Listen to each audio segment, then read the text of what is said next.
Hiya, welcome to my second video of my answers this week. Like I said, I was going to do a second video just because Adam's question was quite complex. Um, so I'm going to answer it in a little bit more detail if I can.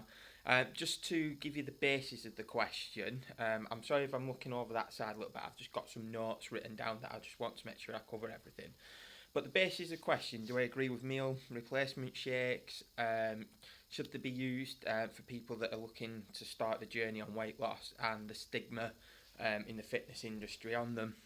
So I'll get straight into it. Do I agree with meal replacement shakes? No, I don't. I don't think you should replace meals, you should always eat food. But I do agree that they can be used as supplementation, and it actually does say no matter what company you go with, whether it's your supermarket brands, multi-level marketing brand, big supplement company brands, whatever, they all say on the packet it should be used as supplementation with a healthy and varied diet, something along those lines. So supplementation, yes. Meal replacement, no. Me personally, when I wake up in the morning, I have a protein shake next to my bed. I drink that. Sometimes I put something in it like some spirulina powder, some maca powder, just something to up my nutrients. I drink that, but then I will have breakfast. I don't drink that instead of my breakfast. Obviously, I make sure because I do flexible dieting, just make sure that it's in my calorie limit as well. So it's all part of what I'm doing. So then it goes on to is it a good start for clients? No, it's definitely not from my experience. I find that a lot of, especially weight loss clients, they're coming in because they need help, and they need help to change the habits. It's not, if you tell them to do something, they'll follow it for so long and then they'll put the weight back on. You're not actually teaching them nutrition. You're just teaching them that take this, and it's an and it does some, especially some of the marketing on Facebook, it does prey on people's vulnerabilities of wanting to lose weight quickly. They should seen all these pictures of people that have lost all this weight. What they should be actually doing is asking for the pictures of the people 3 months later, because they'll be bigger than the first picture because they've gone off.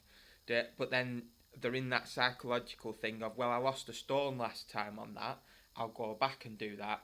They do it again, and it's like, well, they actually haven't realised that the reason they're putting the weight back on is what they're doing, because there's so many implications of slowing down your metabolism. So I find with my clients that teaching them habits. So the first thing I'll do is I'll teach 10 habits to my clients in order to lose weight, and I'll introduce them over like 5 weeks or so. So I'll get them doing two. So it might be drink some more water, make sure you're eating some greens in your food.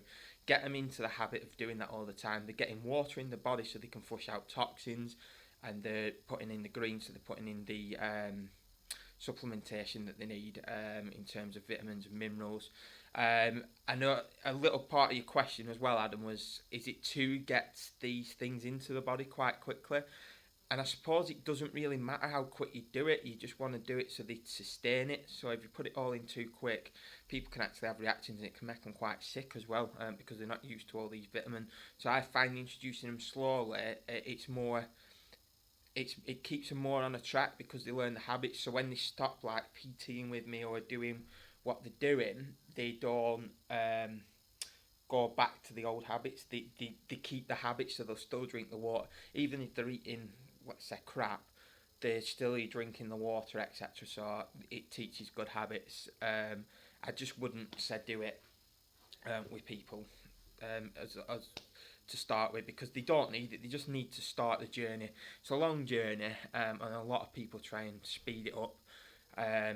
With women, it tends to be weight loss, so they are jumped into the vulnerabilities of what the Facebook adverts, and then you've got the male side of it. They want to get bigger quicker, and then they start injecting steroids and stuff like that. So it's both sides. That it's pretty much the same thing. So you just want to be careful, because you could actually start abuse with food in there as well. So I don't agree that it's a good start. I think teaching good habits is the way forward, because they can take that on for life, and they can pass it to other people rather than selling something to other people that they don't know much about themselves. So why I disagree with meal replacement shakes is on the nutrition side. Is I, like I mentioned earlier in the video, I do flexible dieting, and I do that with all my clients. And the idea of flexible dieting, if you've not heard of it, the basis of it is You work out your calories and then you eat a little bit less, about 10-15%, and you'll lose weight. You'll lose fat. If you want to put size on, all you do is have 10-15 calories extra. So again, a shake could actually add to that and put on, so when like guys are trying to put muscle on, you're going the right way up about it as well. So in terms of the cut, if you're replacing 2 meals a day, which a lot of these internet multi-level marketing companies are telling you to do, you replace 2 meals a day. Say on average you're meant to have 2,000 calories a day, and that'll put you in a weight loss. Well, we say 1,700, then put you in a weight loss category, so it's 300 calories less. You then replace 2 meals with 300 calories rather than 1,000, and then you have your evening meal. You could be in as little as like 900 calories a day, if that. That in itself is dangerous. It's not sustainable. Your body will, even though when you're in a slight calorie deficit, you will break down muscle a little bit, but you'll go more into your fat reserves. But when you're in that much of a deficit, your body, it doesn't need to hold on to muscle to survive, so it'll just break it down as quick as it can to give it food. So when you see all these people losing weight and it's, oh, they've lost 8 pounds this week, blah, blah, blah, blah, they've actually lost muscle mass as well. So when it comes back to going the other way, the muscle mass isn't there, and they're still feeding themselves the food that they were on, it's going to up because there's nothing to burn the energy. So you've got to be careful. That I have seen certain companies, they come out with a sheet going, hey, look at this, someone's lost this much visceral fat, this much fat, they've put on this much muscle. It's like bullshit. Sorry for swearing, but it is. It's just to be in such a deficit, you cannot be building muscle. It's like me telling you to build a house and then taking half the bricks off you, and you're going, oh, I can still build it bigger. You can't. The protein's not there to do it. So you've got it is a little. So people do lose weight on them, but they're not losing the right weight.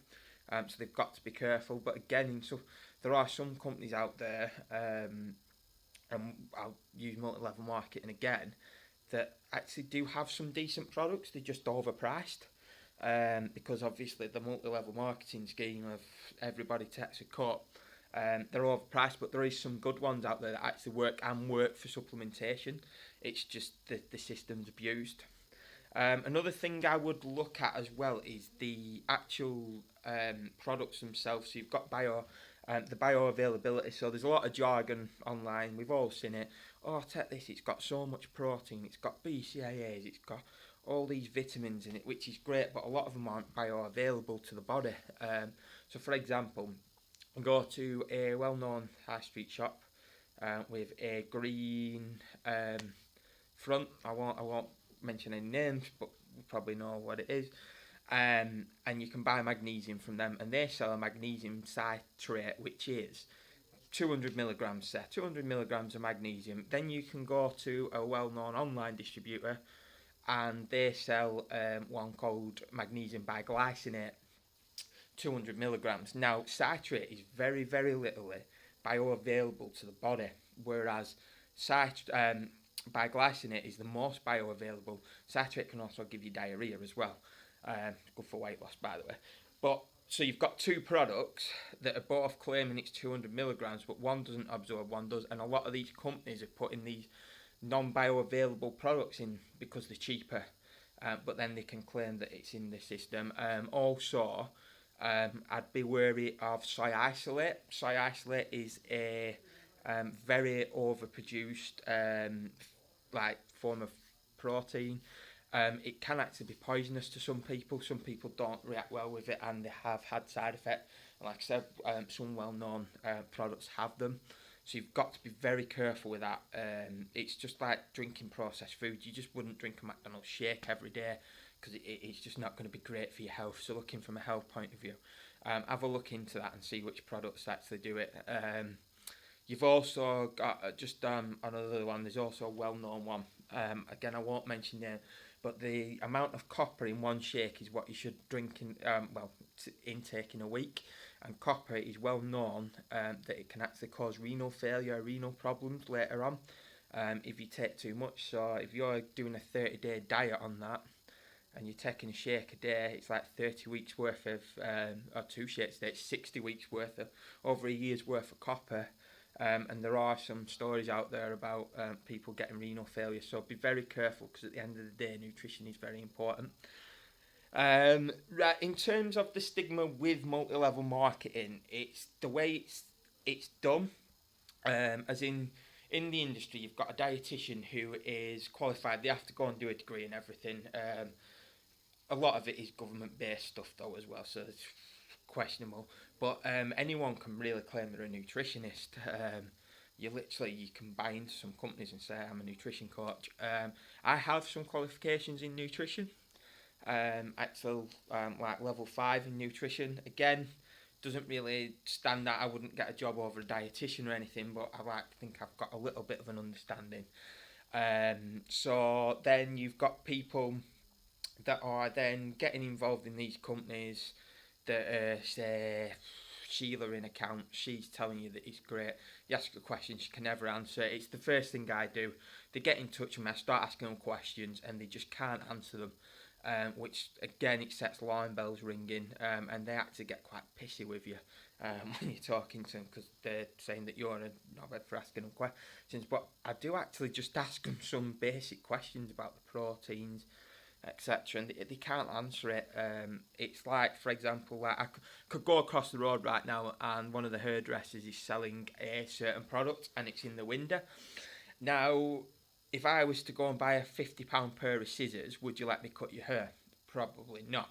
So why are you taking advice from a hairdresser on nutrition and health when, yes, they're good at cutting hair, but they don't know, yeah, you've lost all this weight, and they've lost weight from what they discussed before. Don't get me wrong, there are some good people in there, but there's too many of these underqualified people, as in I've seen some companies that have failed PTs in them. So when I say failed PTs, they're not even allowed to have done I know one that's not even done the PT course because they weren't allowed for some reason, and they're selling a product. So I'll just leave that with you. So what I would do, again, if you do your research and you find a good one, like I said, there are some okay ones out there, then that's fine, but don't meal replace it, use it as a supplement. But personally, I just use the big supplement companies because they sell. So I tend to get whey protein, there are other sources of protein. You can get like soy protein, but remember, not soy isolate. You can get soy proteins. You can get vegan proteins. There's all different proteins out there, so don't worry too much about that. And then I tend to keep it quite cheap. I just go to Aldi, sorry, and I'll buy packs of. They do like spirulina powder, super greens powder, maca powder. I'll just bang a scoop of one of them in, about 5 grams, and it's putting all my nutrients in. Plus, I try and eat all my veg with my meals as well. So that's what I personally do. I hope that answers your question. If you have any more, feel free to either PM me or ask me. But again, all I'd say, if you are looking at taking anything, just look at the research. Again, just as an example, I saw one today, and there was someone was selling green tea, and I asked them about an ingredient in there, and they didn't even know what it was. And without that ingredient, the green tea doesn't work anyway. So the fact that they don't even know what the ingredient was just sets alarm bells to me. So just be wary, do your research, never meal replace, but you can supplement. Everybody's different, everybody likes different supplementation, that's fine. Just make sure it's like if you're going for protein, it's high protein, it's from a good source, you've done your research on that source. I hope you all have a good weekend, and like I said, any questions, just give me a bell.